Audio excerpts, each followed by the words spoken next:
Hey everyone, welcome back to my channel. It's your girl Brianna Nicole, and today, well this evening because it's already nighttime, I'm bringing you another session of Ghosts and Glam. Yes, where I do a full face of makeup while giving you a ghost story. I just wanted to thank everybody for all the love and positivity that I received in my previous video about the Donkey Lady bridge, and it means a lot to me. Like I said in my previous video, it was very hard for me to get back on camera. This has actually been very therapeutic for me, especially with everything that's going on right now with COVID. I think that it's important that we find a medium that helps us be happy. I mean, it's not just COVID. There's so much going on. There's, racial injustice. There's so much aside from COVID that's all going on at once. And I think that it's very important that we all take time to really evaluate our mental health and really see what works for us and what makes us happy. And this is something that honestly, it makes me very happy. So I'm glad to be back on here. I know I look a little crazy, but it's all right. This is part of Ghosts and Glam. This is part of the process. Like I said, you got to be a little busted and disgusted beforehand before you can be fully glam, okay? I'm gonna light my incense because we've got another ghost story. Incense are lit. I'm ready to go. Are you ready? All right, well, let me go ahead and preface this. Let me tell y'all a little quick story. I listened to the And That's Why We Drink podcast, and they were talking about the Randonautica app, which just dropped last month, and it's created quite a buzz because of the random things that people are finding. Randonautica is basically based on a quantum numbers. I don't really know. Go listen to not the most recent, but the week before of And That's Why We Drink, where talks about it, and they really break it down and explain what it is and a lot of the happenings. So of course, me, I love anything creepy. I went ahead and I downloaded it. I was, doing my research for this particular story, and I was listening to the Let's Not Meet podcast, okay? If you don't know what Let's Not Meet is, let me just tell you real quick. It's basically something that was on Reddit. Now it's become this huge thing. You see it all over YouTube. Basically, people submit stories about encounters that they've had with people who have tried to harm them. Just very, very crazy. So the thing about Randonautica is that you have to have a positive mindset when you're going into the app, when you're using it, because it goes based not just on quantum numbers, but it also goes based on your intention. I wasn't in a positive headspace when I downloaded the app first off, and when I put in a request for a location. So mind you, I'm listening to something very creepy, I'm researching something that's haunted, and when I go to Randonautica, it it puts in what am I requesting, and I think I requested either an anomaly or an attractor. And I ended up going on my lunch break with my coworker Ray Ray. Hey girl, thank God. Because you do not want to do this stuff alone. I mean, of course, it was in the daytime, it was fine. But the first place that it took us to, which was these coordinates. Now, mind you, I got these coordinates at like 9 something in the morning, so I didn't go to lunch until 12. We go to this house that's like literally like 2 minutes from my job. We go to this house, and I'm like, okay, like there's nothing to it, like it's just a house. So I popped a Yui, and I'm looking at the side of the house, so I'm looking that way. Okay, Randonautica brought me here to this little tiny house, and I am researching Midget Mansion. Yeah, and it specifically pointed to not the house, but something in the backyard, which is exactly where the little house was, and it was a little tiny house. So yeah, we had some other weird occurrences that happened with the Randonautica app, but I just thought that was really crazy. So it kind of gives you a little prelude into what we're getting into, which is Midget Mansion. Now, let me just tell you this. I used to live right down the street from what was once Midget Mansion. I found this picture, and it's literally from the point of view as if I were at my old apartment complex looking down the street and to the apartments. Because if you did not know, Midget Mansion was eventually broken down, and I'll get into that, and made into apartments that were called Promontory Point when I was growing up. Now they've been renamed to Preston Peak. Just stay with me here. There's this street right off of Callahan. It's across from the Chachas. If you're a local, because I know a lot of people that are watching this are locals, you get off on Callahan, you turn onto Horizon Hill, you take like the first left turn, and my old apartments were there. You take a right and you go down this creepy Road, and it takes you out into Fredericksburg Road. Oh yeah, did I mention I was doing a local story? I haven't even started on my makeup, but I'm giving you the context. So when I was growing up, that street would scare the crap out of me. So when I saw that picture, I was like, this definitely existed, because I recognize that creepy road and I recognize that hill. So let's get into Midget Mansion. What happened? Today, I just want to do something just very neutral, very minimal. I have my face prepped with the Fourth Ray Beauty Coconut Face Milk. My skin feels really good. I mean, with all the stress of just life in general, she's been keeping me right. If you are a local, the technical address is 4114 Medical Drive or 8139 Donor Place. And it kind of makes sense because there's actually two names for this mansion. Now, it was formerly known as either the Donor Mansion or the Gillespie Mansion. I heard more confirmation of it being Gillespie Mansion as opposed to it being Donor Mansion. Picture this: San Antonio,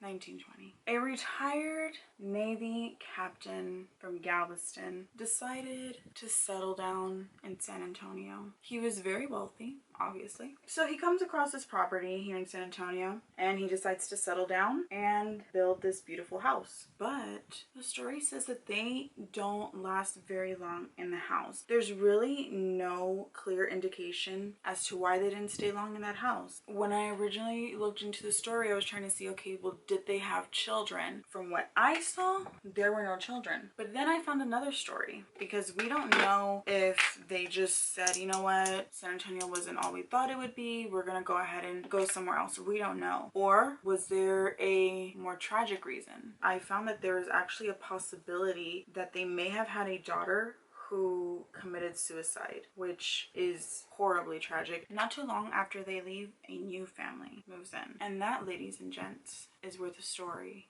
begins.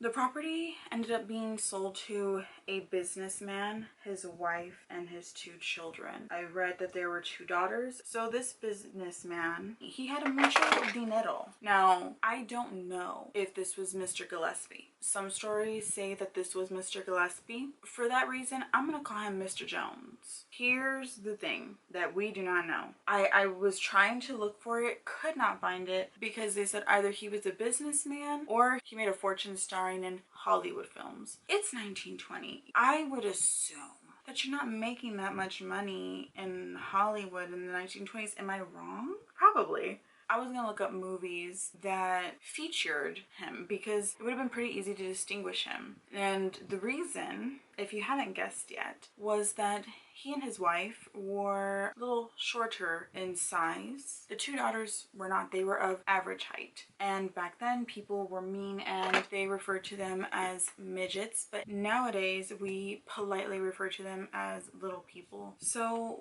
the family moves in. Everything's great. He had a pool put in. He had servants' quarters made for the help, so that way they would have a place to stay. We'll get more into that later. Everything was easy peasy, lemon squeezy, until one day. Now, nobody knows the reason, but this is the reason why I don't believe that he was a Hollywood actor, because the reasoning behind why he did what he did makes more sense from this perspective. One night, this is the first variation, mind you, the economy was also plummeting at that time in the 1920s, along with his business, which is not good. So he goes into the house in a blind rage. He searches for his wife, searches for his two daughters. He finds them and shoots them with a single bullet. He drags their bodies up into the second floor closet and disposes of them. And then he retreats to the master bedroom, where he then commits suicide. And that is the first version of the story. Of course, the police were called. Of course, you know, they find them and all of that jazz. But there's some other versions, of course. But one fact that we do know is that the bodies were stored in the second floor closet. There is no ifs, ands, or buts about it. In another version, basically the exact same thing. He walks into the kitchen in a rage, finds a knife, searches for the wife and the two daughters. When he captures them, he slits their throat, drags them into the closet, and leaves them there. here's the most sick and twisted part about all of this. He suddenly has there has to be some type of a psychological explanation for this, because he had to have felt some sort of remorse, because afterwards he ends up going back to the closet. He retrieves the wife and the 2 daughters and puts them in fresh, clean clothes, and then goes and puts them right back in the closet. He locked them inside the closet, and then of course the same story goes, he went into the master bedroom and committed suicide. That seemed, for these variations, that seems to be the common theme, is them being locked in the closet after they were murdered. Another factor is that he killed himself in the master bedroom. Now, here's what happened. See, the neighbors, they started to whisper. This is how I imagined it being in the 1920s. Hello, Shirley. Hey, Betty. Hey, honey. Have you heard from the Joneses? No. Why? What's going on? Well, honey, wouldn't you know I haven't seen them? You haven't seen them? I haven't seen them swimming in the pool. Little Billie Jean and Ellie Mae, they haven't been in the pool. Living like movie stars. Well, you think I should? Okay. You know what? You're right. That would be the right thing to do. Let me go ahead and call them. Hello, operator. Connect me with the San Antonio Police Department. I'm pretty sure that's how they did it back then. Yes, I would like for you to do a wellness check on the Joneses. We just want to make sure that they're okay. We haven't seen them, and my other neighbors have confirmed that they haven't seen them either. Can you come and check it out? Thanks. Appreciate it, doll. Click. That's how that went down. See, that's when having nosy neighbors is good. Mind you, the neighbors phone the police days later. So the police show up, they go and they search the house, and everything looks normal on the first level of the house. You know, the surroundings, everything looked as it should. Now, here's my question. Where was the help? You had servants this whole entire time. The police supposedly got called in days later. Wouldn't you have thought that the servants would have, you know, found them? I'm sorry, I'm hyper. I got new butter bronzer, and it's a darker color than the one that I originally got. And I'm kind of living for it. Just get into the blend. Gotta make sure the hairline, that it's blended up to the hairline, honey. That's where it's at. So the police are armed. They're ready. It's action packed. They go into the house, guns out. They're in a line, of course. You know, they gotta cover me. Clear, okay, proceed, all that. I watch a lot of Chicago PD, so I'm like, I was into it. I'm like, oh, okay, they got guns out. They got everything out. Like, ooh, girl. So then they proceed. They go to the second floor. They find a pool of blood coming from the closet. They find Mr. Jones in the master bedroom full of blood. It's too late. There's nothing they could do. Now, whether it was, you know, a single gunshot wound or it was their throats being slit, let me just tell you that that is not all. Supposedly, allegedly, when the police discovered the bodies of the victims, on the walls of the closet, they found blood writing. They found notes, I guess is the best way to put it, that were scrawled out in blood, as well as very just harsh scratches to the ground. They dug their nails deep into the floor itself as if trying to escape, but they never did. Honestly, listen, if I rolled up on the scene and I see some gosh darn blood on the walls and some scratches in the floor, I'm calling a priest. That's that on that, because you've got the wrong one. That's basically where that little tale ends. The other versions, of course, you know I come with the juice, honey. I come with the juicier versions for you. The other version, the help. Let's set the scene, okay? The new family had already moved in. They already knew what they wanted. Mr. Gillespie was like, I want to redesign this home to be something that's more easily accessible for me and my wife. Let it be known, Mr. Jones took offense to living in homes that were simply constructed for a person of average height. He's like, you know what? I've got the means, I've got the money, and we're gonna make it happen. He basically put shorter knobs, he did lower walls, So it was everything that was very convenient for him and his wife. Even the toilets were designed to be so much lower to the ground. Even the servants' quarters, those were constructed to be modified specifically for a person of a smaller height. The thing is that Mr. Jones didn't hire little people as servants. No, he hired people of average height. He forced them to live in these tiny little homes. Like, you would have to like hunt your way in to get inside. Like, that's just cruel. The help didn't have nothing to do with it, so why take it out on them? So he did this knowing that the servants were of an average height, but did he care? No. He forced them, the help, to work in these unbearable conditions. Basically the talk of the neighborhood was how Mr. Jones or Mr. Gillespie was treating his servants, and basically they all came to realize that these servants were under a form of abuse by their employer, Mr. Jones. Again, we always go to the why here. Why would somebody do something like that, and why would he be so cruel and mean to these people? Girl, let me tell you, he had suffered, all the prejudice early on in his life, and he was just tired of dealing with it. And so he took it out on his employees, which I don't agree with that. It's just wrong, especially because they're there, they're working for you, they're not doing anything to you except keeping things tidy in your home, and you're forcing them to live in these little tiny houses that they literally cannot even stand up straight in because the walls are so low. You basically want them to like squat with their butts almost touching the ground so they can use the restroom. Like, that's not right. Everybody love each other, damn it, is what I have. That's the takeaway here. There's always going to be a takeaway in the story. That's the takeaway. Love each other. Treat each other better. It's been years. It's been months. It's been a long time. Two of the servants, they conspired together. They conspired. Hello? Yeah, Mr. Jones, he gotta go. Word? Word. What you thinking? Well, doesn't he owe us money? Hasn't he treated us bad? I say we do something about it. Count me in. All right, then. Click.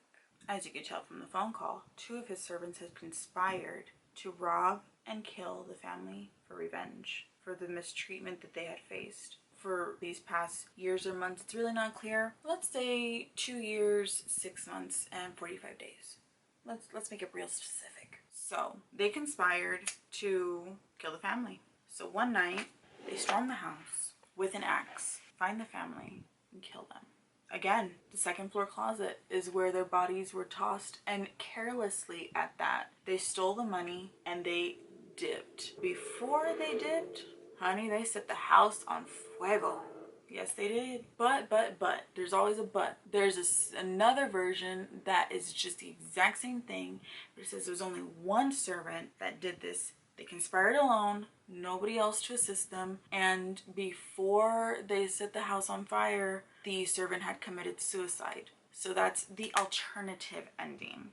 But let's go back to the original. So they take the money, they set the house on fire, they are out with the quickness. Ahora vienen los bomberos.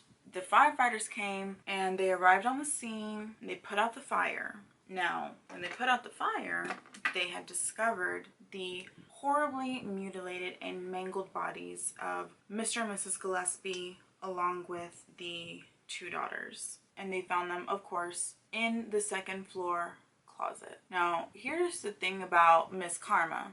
See, la Miss Karma, she comes for everybody. She ain't no respecter of persons. Supposedly, what ended up happening is the servants ended up growing frustrated with each other over greed of the sharings that they had together, whatever they had discussed, and they ended up killing each other. Now, here's the part that you've all been waiting for. The ghost stories, right? A few families ended up living in that house shortly after, everything that had happened. But shortly after they moved in, they were out with the quickness too. Any of these families that ever stayed in these homes, they never really lasted. And for good reason. They would hear moaning, they would hear crying, and they would all hear it coming from the second floor closet. Ew. So you have that residual evil energy that's already there, encompassing the whole entire property. Then you have the spirits of the actual family that was killed. Now, whether it was just the wife and the children because they were murdered so brutally, or if it was all four of them, because we don't know. Was it the father? Was it the help? I mean, nobody really knows who it was. Now, people would hear continuous sounds of scraping along the floors and the walls, and I'm sorry, but like, if I hear a scraping sound, like, that's a big no. It's like nails on the chalkboard, kind of. Just imagine, like, you and your boo are Netflix and chilling, like, y'all are into the movie, and then all of a sudden you start to hear, like, you just start to hear like scratching, like someone's like leading to get out of, you know, a certain room. Honey, would you or would you not be out? That's the real question. Here's the crazy part on that. Some cases actually say that they would find fresh scratch marks in the closet. How did they get there, and how do we sell this house? Because we cannot leave soon enough. Of course, as you know, the rumors start to go around town that the place is haunted. Like, we didn't see that coming. And as time went by, because of the history of people not lasting in that house shortly after buying it, the offers for the house, they dried up. No one wanted the house anymore. It was too much, and eventually the house was just abandoned and it was unable to be sold. It was just left like that for the longest time, and for decades that whole house was completely abandoned. Now here's where it gets interesting, because as you know, teenagers, they love a good thrill. We love a good thrill, you know. We're like Sia, we love cheap thrills. Fix my hair real quick.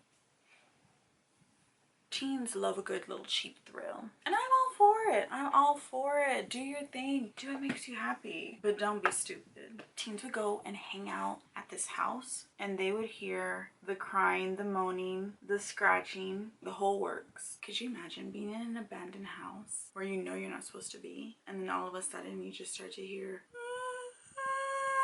like, child, listen, you would not be able to get me out quick enough. The neighbors of the house are a very good eyewitness to the hauntings that would take place here. Neighbors would claim to see the ghost of a woman whom I'm going to assume is Mrs. Gillespie or Mrs. Jones. Ooh, speaking of Mrs. Jones, that is a good song. They would see her ghost just wandering around the house. Now, let it be known, there is never, ever, ever a confirmation of seeing any type of entity or spirit, apparition, anomaly that would happen on the actual outside of the property. All of the hauntings would take place inside of the actual house itself. Ooh, I didn't realize how much I love this color. Listen, put one of these on, put a lip balm on with some shea butter in it, and then put on a lipstick, a matte one. It has a satin finish to it, and I'm living. I'm like, I don't even want to put the gloss on that I had intended, but we're gonna do it. Of course, at some point the police get called, right? The police were called several times to the house for multiple reasons. Even once because they could hear cries like coming from the basement of the house, which is weird because all the murders took place inside the house and the bodies were stored, of course, in the second floor closet. So for there to be cries coming from the basement, I don't know, maybe it's some kind of a demon. I honestly don't know.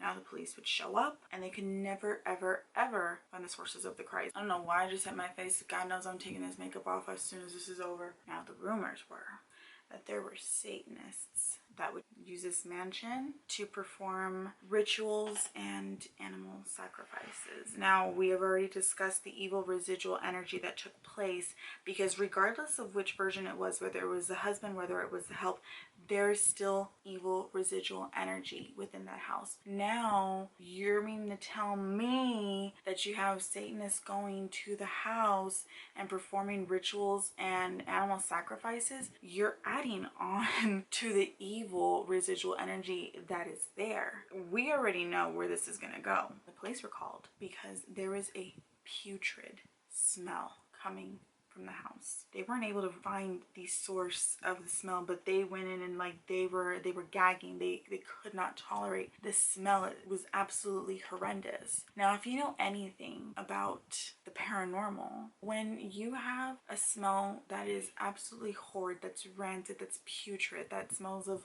any type of rot, that typically equals a demon. Now, okay, take into consideration everything that I have just told you about evil residual energy in and around that house. All of that energy is permeating the whole entire property, not just the house itself, but the whole entire property. And it attracts a lot of evil, because evil attracts evil. Good attracts good. The police were called, and when they arrived to the scene, they found dismembered bodies of teenagers. It was proven that a bunch of teenagers had committed the murders. Now, the kicker, because there's always going to be a kicker, supposedly, allegedly, the teens that committed the murder were possessed by the father. You have horrendous murders. You have horrible hauntings. You have this evil residual energy. Now let's talk about what happens afterwards. Decades later, the whole entire mansion was completely demolished. On top of that property, Promontory Point apartments were set in place. Now, I used to pass by them all the time because I lived not even 2 minutes away, and they always would give me just very eerie, creepy vibes. The thing is that these apartments were nice. I had been in them once before. They're beautiful apartments, do not get me wrong, but every time that we would pass by, my mom would say, that's where Midget Mansion was, and it's really haunted, and everybody says that they see ghosts and there's writings on the wall. So I mean, that had always been embedded into my head about Midget Mansion, and the stories that I've read, they've all confirmed exactly everything that my mom has told me over these years. But she always knows the tea. As much as she hates it, I get it from her. It's okay, Mom, I love you. That's why I'm a Halloween baby. Let's just sit back and just discuss for a second. Can you imagine living in those apartments? It's still on a hill. It's a humongous property. Then they changed it from Promontory Point to Preston Peak. And this is from my personal experience. That whole area is haunted. There was just a creepy vibe in that area. You have my old apartments, then right down you have what used to be Midget Mansion, it's now Preston Peak. Then you have Denman Estate, which used to be a residence and has now been converted into a park. And as beautiful as it is, in that whole area, there's just this ominous tone of just creepiness, and it's very unsettling. It makes me very uncomfortable sometimes, especially driving at night. It's completely pitch black. It feels like at any point in time something can just jump out at you. I don't know how to explain it, but ever since I was a little girl, that was the feeling that I would have. But guys and gals, that is the story of Midget Mansion. A horrid tale of abuse, of murder, of dismemberment, of evil, everything. It's just in one cauldron, just stirred up. It's nothing good. Sound off below. Have you ever been in that area? Have you ever gotten weird vibes? Have you ever heard of Midget Mansion? What story do you believe is the most possible? Also, in the first stories, where was the help? I go back to that because, honey, you're supposed to be going and collecting your check. You're supposed to be going in for work. And it just doesn't make sense that you're just not there for a few days. No, make it make sense to me. That is all I have for you this evening, folks. And I hope that you enjoyed this story and the makeup look. Of course, you know that I loved making it for you, and I'm so happy that you came and joined me today for our little adventure of Ghosts and Glam. Let me know what story you want me to cover next. I have an idea of what I want to do next, but I also want y'all's input as to what stories you want to hear. So make sure you sound off below. If you're not subscribed to me, what are you doing with your life? Go ahead and hit that subscribe button and the notification bell so that way you get a notification every single time that I post a video. Every other Sunday is when I am going to post because I have work, I have school, and now I have YouTube. So, you know, I want to keep a balance so I don't lose my mind. And I thank y'all so much for watching. I thank you again for all the love that y'all showed me in my previous video. And I look forward to seeing you in our next session of Ghosts and Glam. Be safe and have a good night. Bye.